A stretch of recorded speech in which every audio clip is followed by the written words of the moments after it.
سورہ انعام کی آیت نمبر 33 ہے۔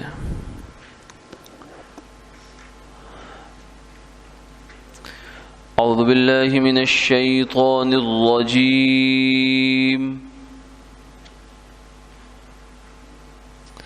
بسم اللہ الرحمن الرحیم۔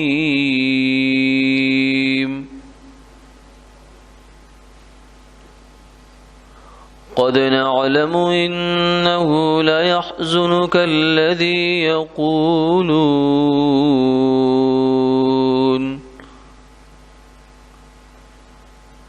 فإنهم لا يكذبونك ولكن الظالمين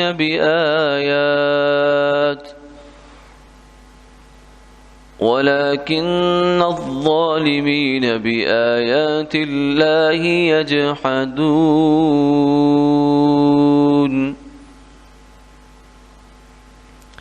ولقد كذبت رسل من قبلك فصبروا على ما كذبوا وأوذوا حتى جاءهم نصرنا ولا مبدل لكلمات الله ولقد جاءك من نبأ المرسلين صدق اللہ العظیم۔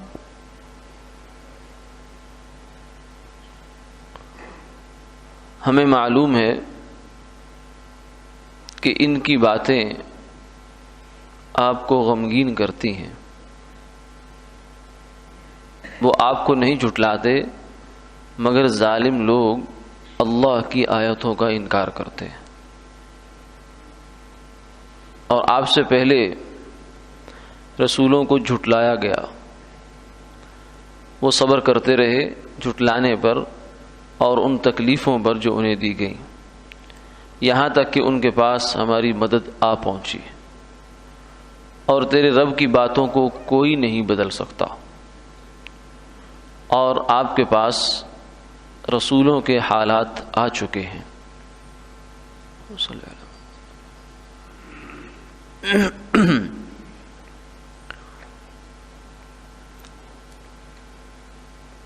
تفاسیر میں لکھا ہے کہ قریش کے دو سردار، ایک اخنس بن شریق اور ایک ابو جہل، یہ دونوں ایک جگہ تنہا تھے۔ تو اخنس نے ابو جہل سے کہا کہ اس وقت میں ہوں اور تم ہو، کوئی تیسرا آدمی یہاں نہیں ہے، مجھے سچ سچ بات بتاؤ کہ محمد صلی اللہ علیہ وسلم کے بارے میں تمہارا کیا خیال ہے؟ کیا وہ جھوٹے آدمی ہیں یا سچے ہیں؟ تو کہنے لگا کہ سچی بات تو یہ ہے کہ وہ جھوٹے نہیں ہیں، سچے آدمی ہیں، اور وہ جو کچھ کہہ رہے ہیں وہ ٹھیک ہے۔ تو اس نے کہا کہ پھر تم مسلمان کیوں نہیں ہو جاتے؟ تو کہنے لگا کہ بات یہ ہے کہ یہ جو بنو ہاشم ہیں، بنو قصی ہیں، قریش کی ایک شاخ ہے اور ایک شاخ ہم ہیں، یا اور شاخیں ہیں قریش کی، تو پہلے بہت سی جو سعادتیں ہیں وہ ساری انہوں نے اپنے ہاتھ میں رکھی ہوئی ہیں۔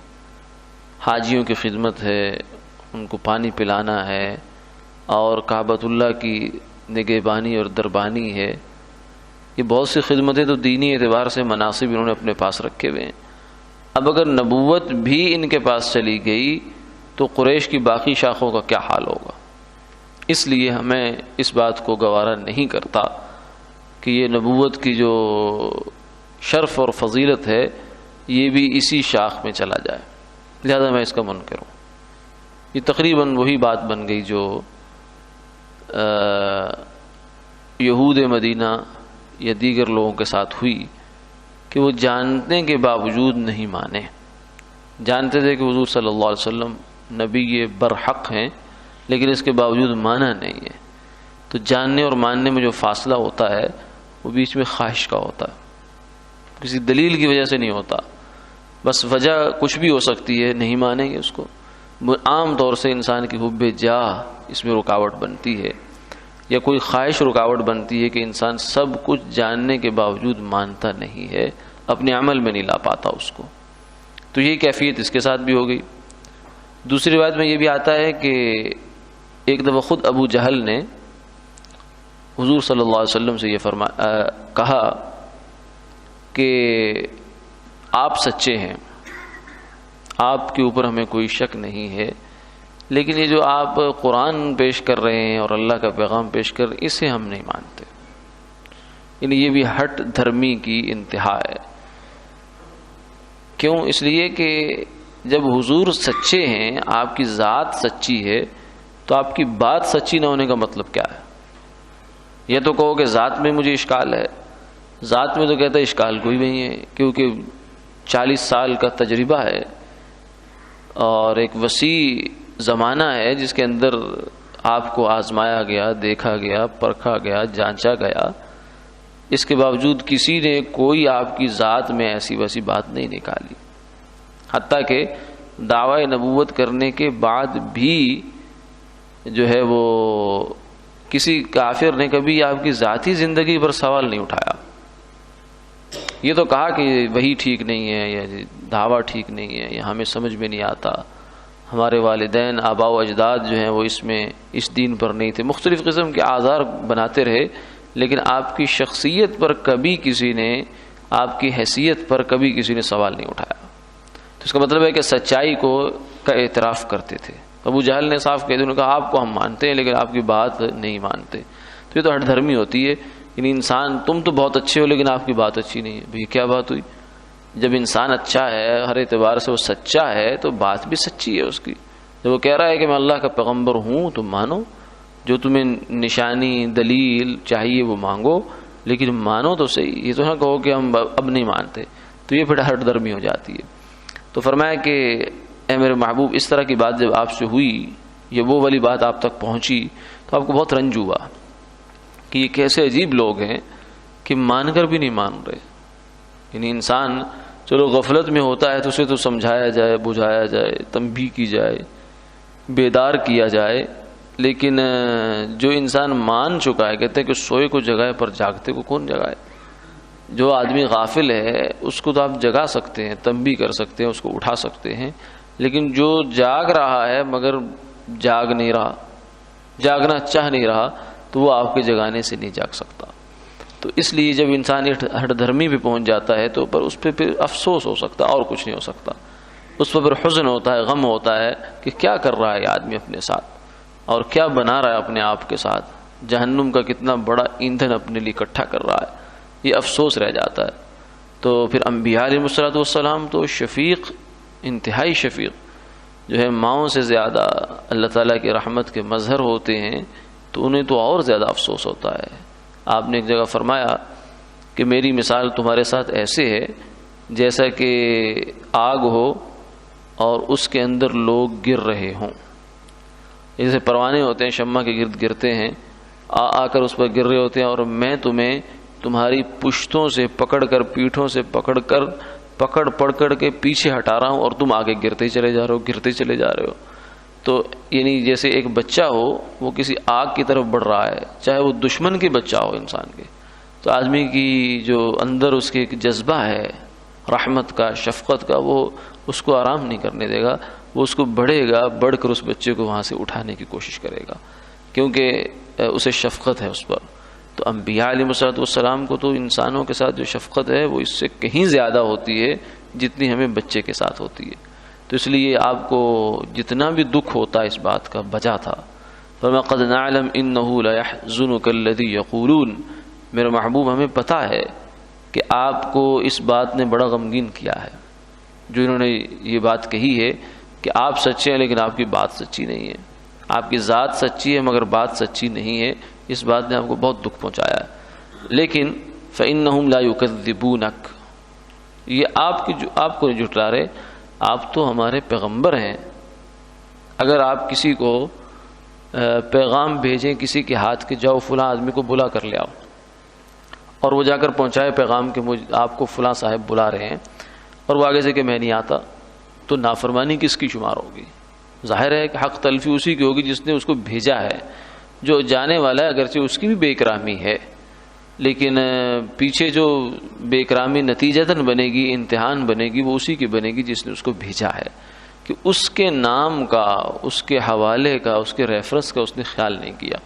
فرمایا کہ یہ آپ کو جھٹلا تو رہے ہیں، لیکن اصل میں ہے فَإِنَّهُمْ لَا يُكَذِّبُونَكَ، آپ کو نہیں جھٹلا رہے، وَلَكِنَّ الظَّالِمِينَ بِآيَاتِ اللَّهِ يَجْحَدُونَ، یہ ظالم لوگ اللہ کی نشانیوں کو جھٹلاتے ہیں، کا انکار کر دیتے ہیں، یعنی صاف واضح لفظوں میں انکار کر دیتے ہیں کہ یعنی قرآن پاک جو اللہ کی اتنی بڑی نشانی، اتنا بڑا معجزہ ہے، اس کو کہہ رہے ہیں کہ یہ ٹھیک نہیں ہے.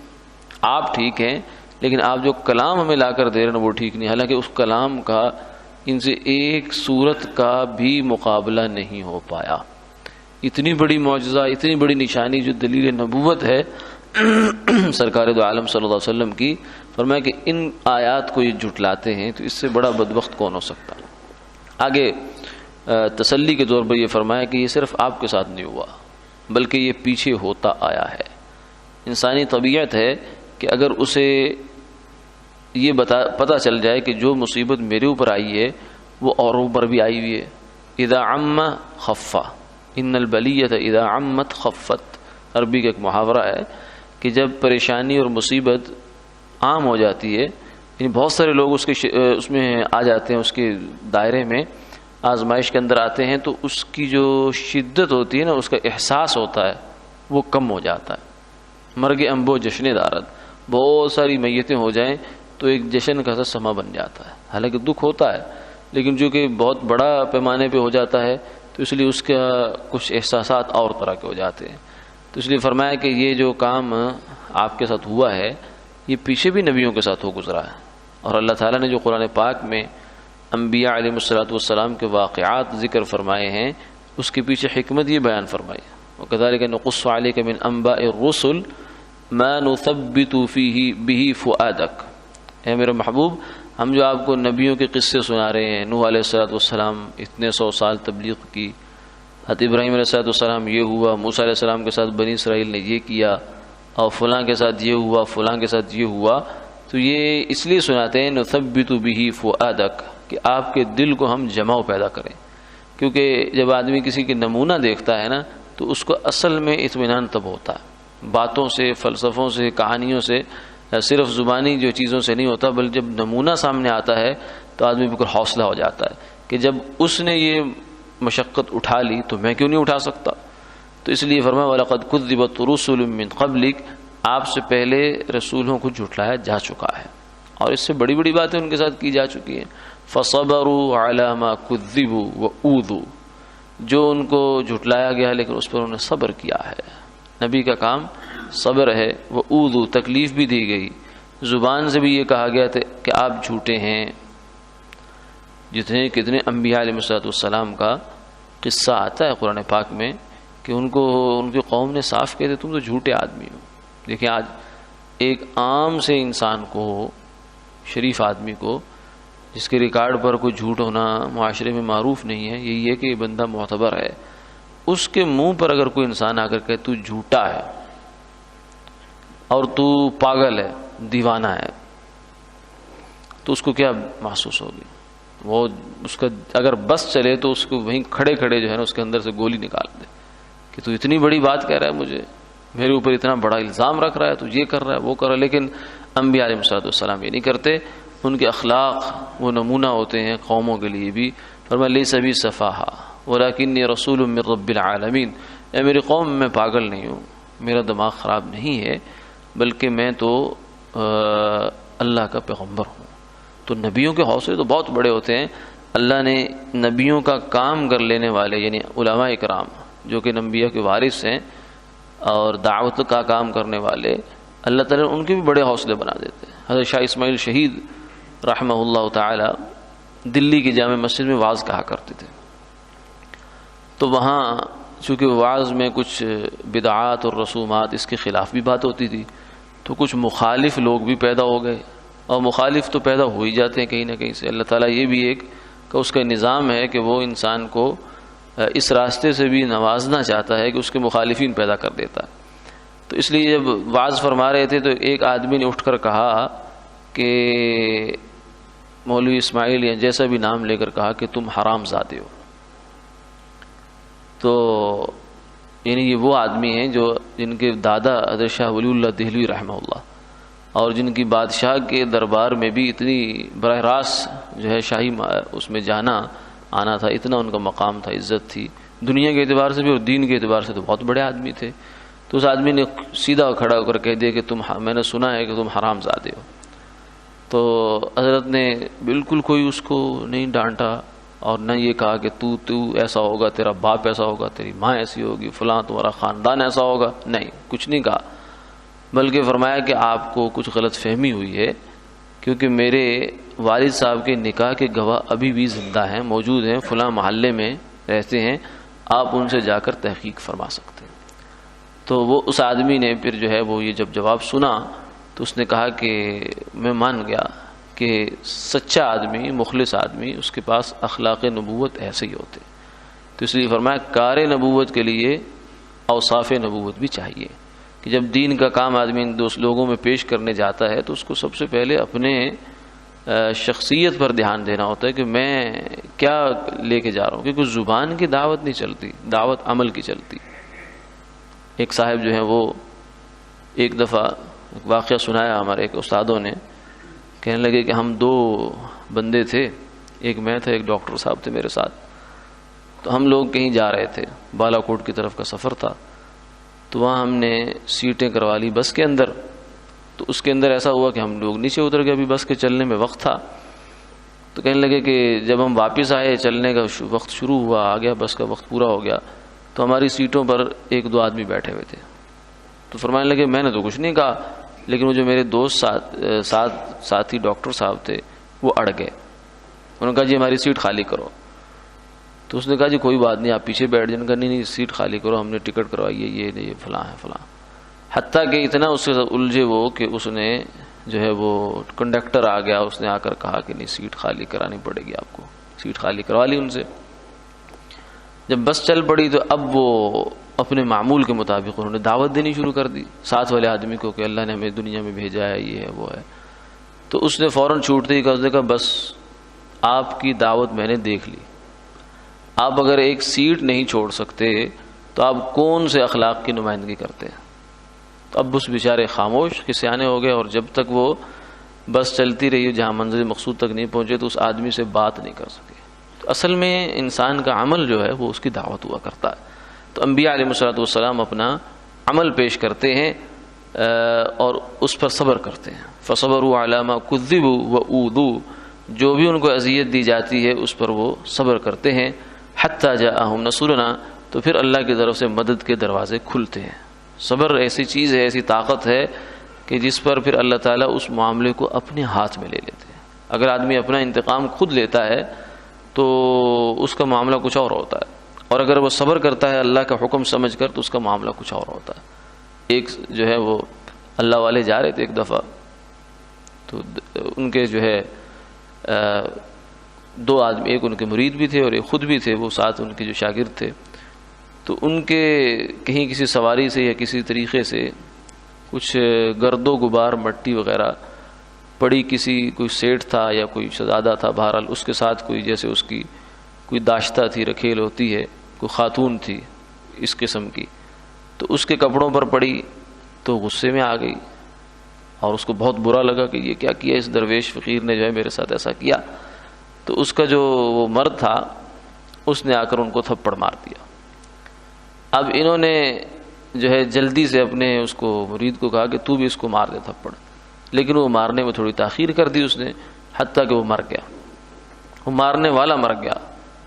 تو انہوں نے کہا کہ بھائی میں نے تجھے کہا تھا مار دے، اگر تو مار دیتا تو بچت ہو جاتی اس کی۔ اب ہوا یہ ہے کہ میرا گرد و غبار پڑا اس پر، اس عورت پر، تو اس کے دوست نے یا اس کے یار کو یہ گوارا نہیں ہوا کہ میری جو ہے وہ اس کی عورت کی جو ہے توہین ہو جائے، تو گوارا نہیں، اس نے مجھے تھپڑ مارا، اور جب مجھے تھپڑ مارا تو میرے یار کو گوارا نہیں ہوا، اور میرا صبر آیا کہ جس کے نتیجے میں اس نے پھر اس کی جان لے لی. یہ تو پھر دنیا کا دستور ہے، چلتا ہے، ایسا نظام چلتا ہے. تو اس لیے جب انسان تکلیف پر، تنگی پر صبر کرتا ہے تو جاءہم نصرنا، اللہ کی طرف سے مدد بھی آ جاتی ہے. ولا مبدل لکلمات اللہ، اور یہ اللہ تعالیٰ کی طرف سے کچھ چیزیں طے ہوتی ہیں کہ کچھ انبیاء علیہ الصلوۃ والسلام ایسے ہوتے ہیں جن کو اللہ تعالیٰ دنیا میں بھیجتے ہیں اس کام کے لیے کہ انہوں نے بہر صورت غالب آنا ہے. کتب اللہ لأغلبن انا ورسلی، اللہ نے یہ لکھ دیا ہے کہ میں اور میرے رسول جو ہیں وہ غالب آئیں گے. ان اللہ لقوی عزیز، تو اسی کے تحت پھر جو ہے یہ کام ہوتا ہے. وَلَقَدْ جَاءَكَ مِن نَّبَإِ الْمُرْسَلِينَ، فرمایا کہ میرے محبوب آپ کے پاس انبیاء علیہ السلام کی بہت سی باتیں آ چکی ہیں، یہ آپ کی تسلی کے لیے کافی ہے. وآخر دعوانا الحمدللہ.